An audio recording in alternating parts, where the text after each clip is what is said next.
শুধুমাত্র মনে হচ্ছে শুধু দেখি, শুধু রিয়াকশনটা আমরা রিসিভ করি। এখন শুধু দর্শক বলবো এখন দর্শক বলছে, দর্শক কাঁদছে, দর্শক ভালোবাসা দিচ্ছে, যেটা আপনারা বলছেন আমরাও নিজের চোখে দেখছি, সবাই সোশ্যাল মিডিয়াতে শেয়ার করছে।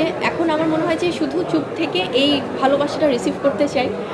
এখন সম্পূর্ণ দর্শকদের হাতে সব কিছু, যেটা তারা শোজগুলো সব হাউসফুল দিচ্ছে।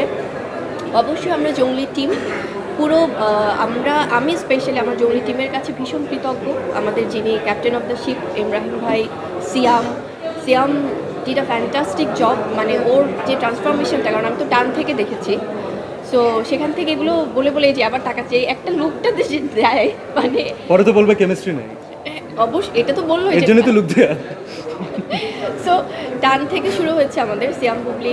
এই কেমিস্ট্রিটা আপনারাই বলছেন যে দর্শকরা খুব ভালোবাসে, একটা অন্যরকম ভালোবাসা দিয়ে রিসিভ করে সবসময়, যেটা জঙ্গলিতেও আমরা সেটার প্রতিফলন দেখতে পাচ্ছি। আর এখানে আমাদের আমরা আগেই বলছিলাম যে সিনিয়র আর্টিস্ট থেকে শুরু করে শিশু শিল্পী থেকে শুরু করে, এবং আমাদের সবার সিনিয়র যিনি আছেন এখানে আমাদের দিঘি আপু, সো তো একদম বাচ্চাকাল থেকেই ও অভিনয় করে, এবং ওর আসলে নস্টালজিক হবার যে ব্যাপারটা, কারণ এখানে আমাদের আরেকজন শিশু শিল্পী আছে। সো সব কিছু মিলিয়ে না আমার মনে হয় যে খুবই ভালো লাগছে। আর ঈদের সময়টা আমাদেরকে আরও আনন্দিত করে দিলেন আপনারা, যারা আমাদের কাছে এই খবরগুলো পৌঁছে দিচ্ছেন, যারা দর্শকদের কাছে খবরগুলো পৌঁছে দিচ্ছেন। সো অনেক ধন্যবাদ।